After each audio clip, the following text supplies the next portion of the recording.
How to add friend button on Facebook. Hey guys, welcome back to another quick short tutorial video. In this video we are going to learn how you can add friend button on your Facebook. It's a very easy and simple process. To learn it you have to watch this video till the very end. So without any further ado, let's get started. So first of all you got to do, you have to open up your Facebook app. So here you go. And here you can see that the add friend button is missing on my Facebook profile. Now I'm gonna show you how you can fix it.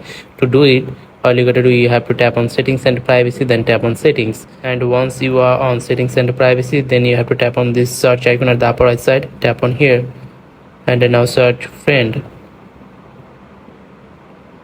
Then at the top you will get who can send you friend request. Tap on here and then tap on friends of friend, then make it everyone, and through this your problem will be fixed. So now I'm gonna approve you.